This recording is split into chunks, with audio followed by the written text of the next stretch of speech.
ನಮ್ಮ YouTube channel Rajinikanth Kannada vlogs. Video ಶುರು ಮಾಡೋಕ್ಕಿಂತ ಮುಂಚೆ ಸಬ್ಸ್ಕ್ರೈಬ್ ಮಾಡಿ ಬೆಲ್ ಐಕನ್ ಪ್ರೆಸ್ ಮಾಡಿ ಅಂತ ಹೇಳ್ತಾ ಈ ವಿಡಿಯೋ ಶುರು ಮಾಡೋಣ ಬನ್ನಿ. ನನ್ನ ಮಗನ ನಾಮಕರಣ ಶಾಸ್ತ್ರ ಹೇಗೆಲ್ಲ ಆಯಿತು, ಶಾಸ್ತ್ರೋಕ್ತವಾಗಿ ಹೇಗೆಲ್ಲ ಶಾಸ್ತ್ರಗಳನ್ನು ಮಾಡಿದ್ರು ಅನ್ನೋದನ್ನು ನಾನು ನಿಮ್ಮ ಜೊತೆ ಶೇರ್ ಮಾಡ್ಕೊಳ್ತಾ ಇದ್ದೀನಿ. ಈ ವಿಡಿಯೋನ ಸ್ಕಿಪ್ ಮಾಡದೆ ಕೊನೆವರೆಗೂ ನೋಡಿ. ನಿಮ್ಮ ಅನಿಸಿಕೆನ ಕಾಮೆಂಟ್ ಬಾಕ್ಸಲ್ಲಿ ಮರೀದೆ ತಿಳಿಸಿ ಫ್ರೆಂಡ್ಸ್.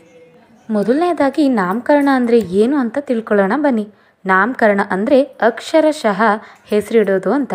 ಹಿಂದೂ ಧರ್ಮದಲ್ಲಿ ಹೆಸರಿಡುವ ಸಮಾರಂಭ ಮತ್ತು ಮಗುವಿಗೆ ಹೆಸರಿಡಲು ಹಿಂದೂಗಳು ಆಚರಿಸೋ 16 ಸಂಸ್ಕಾರಗಳಲ್ಲಿ ಇದು 5ನೇ ಸಂಸ್ಕಾರ ಫ್ರೆಂಡ್ಸ್. ಹಾಗೆ ಮಗು ಹುಟ್ಟಿದ ಮೇಲೆ 10ನೇ ದಿನಕ್ಕೆ, 11ನೇ ದಿನಕ್ಕೆ, ಕೆಲವರು 3 ತಿಂಗಳಿಗೆ, ಕೆಲವರು 5 ತಿಂಗಳಿಗೆ ಮತ್ತು ಕೆಲವರು 9 ತಿಂಗಳಿಗೆ ಅವರ ಪದ್ಧತಿಯಂತೆ ಮತ್ತು ಅವರ ಅನುಕೂಲಕ್ಕೆ ತಕ್ಕಂತೆ ನಾಮಕರಣ ಶಾಸ್ತ್ರವನ್ನು ನಡೆಸ್ತಾರೆ ಫ್ರೆಂಡ್ಸ್. ಈಗ ನನ್ನ ಮಗನಿಗೆ 9 ತಿಂಗಳು, 9ನೇ ತಿಂಗಳಲ್ಲಿ ನಾವು ಈ ನಾಮಕರಣ ಶಾಸ್ತ್ರವನ್ನು ನಡೆಸ್ತಾ ಇದ್ದೇವೆ. ಎಲ್ಲಿ ನಡೆಸ್ತಿದ್ದೀವಿ ಅಂತಂದರೆ ನಮ್ಮ ಮನೆ ದೇವರ ಬೆಟ್ಟ ಹುಲುಗನಮುರುಡಿ ವೆಂಕಟರಮಣ ಸ್ವಾಮಿ ಅಂತ. ಇದು ಕೂಡ ಒಂದು ಪುಣ್ಯಕ್ಷೇತ್ರ. ಈ ದೇವಸ್ಥಾನ ದಕ್ಷಿಣದ ತಿರುಪತಿ ಅಂತಲೇ ಪ್ರಸಿದ್ಧಿಯಾಗಿದೆ. ಗರ್ಭಗುಡಿಯಲ್ಲಿರೋ ವೆಂಕಟರಮಣನ 4 ಯುಗಗಳಿಂದಲೂ ಪೂಜಿಸಲಾಗ್ತಿದೆ ಅಂತ ಉಲ್ಲೇಖ ಇದೆ.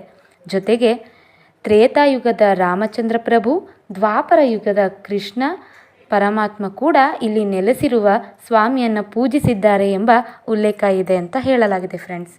ಹಾಗೆ ಮಾಂಡವಿ ಮುನಿಗಳು ಕೂಡ ಇಲ್ಲಿ ತಪಸ್ ಮಾಡಿದ್ರಂತೆ.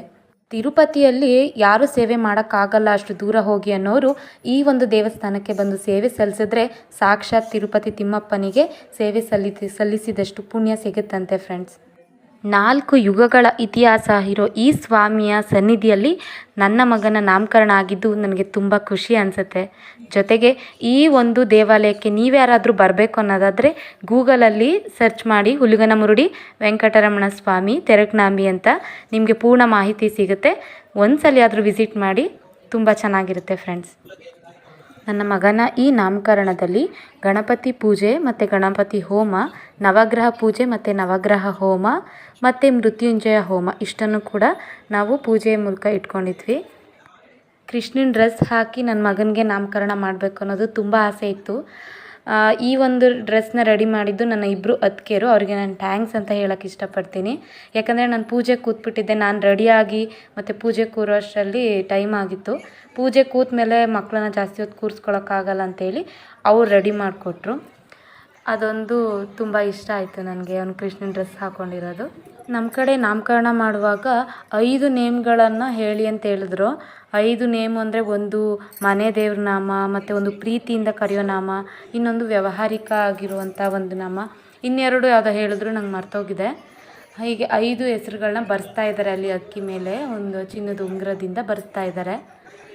ಅವನು ನನ್ನ ಮಗ ಸ್ಟಾರ್ಟಿಂಗಿಂದ ಹ್ಯಾಪಿಯಾಗಿ ಆರಾಮಾಗಿದ್ದ, ಸ್ವಲ್ಪ ನಿದ್ದೆನೂ ಮಾಡಿದ್ದ. ಆದರೆ ನೈಟೆಲ್ಲ ಅವ್ನು ನಿದ್ದೆ ಮಾಡಿರಲಿಲ್ಲ, ಹೊಸ ಜಾಗ ಅಂತ. ಅದರಿಂದ ಒಂದು ಸ್ವಲ್ಪ ಡಲ್ಲಾಗಿದ್ದ. ಸ್ಟಾರ್ಟಿಂಗ್ ತುಂಬ ಚೆನ್ನಾಗಿ ಆ್ಯಕ್ಟಿವ್ ಆಗಿ ನಗ್ನಗ್ತಾ ಇದ್ದ. ಹೋಗ್ತಾ ಹೋಗ್ತಾ ಹೋಮ, ಕಾವು, ಹೊಗೆ ಇದಕ್ಕೆ ಸ್ವಲ್ಪ ಅವನು ಕ್ರ್ಯಾಂಕಿ ಆಗಿಬಿಟ್ಟ, ಅಳೋಕ್ಕೆ ಶುರು ಮಾಡಿಬಿಟ್ಟ. ಅದೊಂದು ಸ್ವಲ್ಪ ಬೇಜಾರಿತ್ತು. ಆದರೆ ಏನು ಮಾಡೋಕ್ಕಾಗಲ್ಲ, ಮಕ್ಕಳು ಹಾಗೆ ಅಲ್ವಾ. ನಾವು ಹೇಗಾದರೂ ಅಡ್ಜಸ್ಟ್ ಆಗ್ತೀವಿ, ಆದರೆ ಮಕ್ಕಳು ಹಾಗೆ ಬರಲ್ಲ ಅಲ್ವಾ. ನಾವು ಕರೆಸಿದ ಪುರೋಹಿತರು ಕೂಡ ತುಂಬ ಚೆನ್ನಾಗಿ ಈ ಒಂದು ಕಾರ್ಯಕ್ರಮ ನಡೆಸ್ಕೊಟ್ರು ನಮಗೆ. ಕೊನೆವರೆಗೂ ಒಂದು ಶಾಸ್ತ್ರವನ್ನು ಬಿಡದೆ ನೀಟಾಗಿ ಎಲ್ಲರನ್ನು ಮುಂದೆ ಕರೆಸಿ ಮಾಡಿಸ್ಕೊಟ್ರು.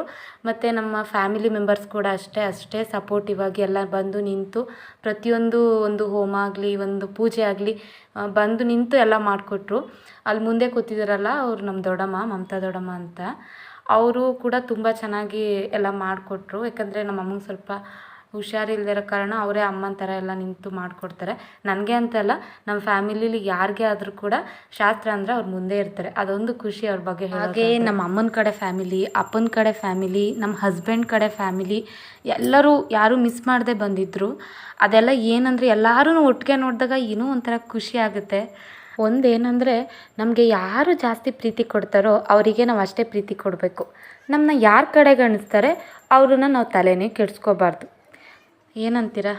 ಹಾಗೆ ಕೃಷ್ಣ ಈ ಡ್ರೆಸ್ಸಲ್ಲಿ ಹೇಗೆ ಕಾಣಿಸ್ತಿದ್ದಾನೆ, ನಾವು ಹೇಗೆ ಕಾಣಿಸ್ತಿದ್ದೀವಿ ಕಾಮೆಂಟ್ ಬಾಕ್ಸಲ್ಲಿ ತಿಳಿಸೋದು ಮರಿಬೇಡಿ. ಈಗ ಪೂರ್ಣಾಹುತಿ ಕೊಡ್ತಾ ಇದ್ದಾರೆ, ಹೋಮ ನೋಡ್ತಾ ಇರ್ಬೋದು. ಆ ಹೋಮ ಎಲ್ಲ ಆದಮೇಲೆ ಪೂರ್ಣಾಹುತಿ ಸಾಮಾನ್ಯ ಎಲ್ರಿಗೂ ಗೊತ್ತಿರುತ್ತೆ. ಈ ಪೂರ್ಣಾಹುತಿ ಕೊಡುವಾಗ ಅಲ್ಲಿ ಶ್ರೀನಿವಾಸ ಕಲ್ಯಾಣ ನಡೀತಾ ಇತ್ತು ದೇವಸ್ಥಾನದಲ್ಲಿ. ಆ ಸಮಯದಲ್ಲೇ ಮಂಗಳಕರ ವಾದ್ಯ ಕೂಡ ಕೇಳ್ತಾ ಇತ್ತು. ಪುರೋಹಿತರು ಹೇಳ್ತಾ ಇದ್ರು, ಈ ಥರ ಆದರೆ ಒಳ್ಳೇದಾಗುತ್ತಮ್ಮ ಅಂತ ಹೇಳ್ತಾ ಇದ್ರು ಪುರೋಹಿತರು. ವಿಡಿಯೋ ಕೊನೆವರೆಗೂ ನೋಡಿ. ಕೊನೆಯಲ್ಲಿ ಸಿನಿಮ್ಯಾಟಿಕ್ ವಿಡಿಯೋ ಇದೆ, ಅದು ಕೂಡ ಹಾಕಿದ್ದೀನಿ, ಮಿಸ್ ಮಾಡದೆ ನೋಡಿ, ತುಂಬ ಚೆನ್ನಾಗಿದೆ. ಹಾಗೇ ನಾಮಕರಣನ ನಿಮ್ಮ ಕಡೆ ಹೇಗೆ ಮಾಡ್ತಾರೆ ಅನ್ನೋದನ್ನು ಕಮೆಂಟಲ್ಲಿ ತಿಳಿಸಿ. ವಿಡಿಯೋ ನಿಮ್ಮೆಲ್ರಿಗೂ ಇಷ್ಟ ಆಗಿದ್ದರೆ ಲೈಕ್ ಮಾಡಿ, ಶೇರ್ ಮಾಡಿ, ಸಬ್ಸ್ಕ್ರೈಬ್ ಮಾಡ್ಕೊಳ್ಳಿ.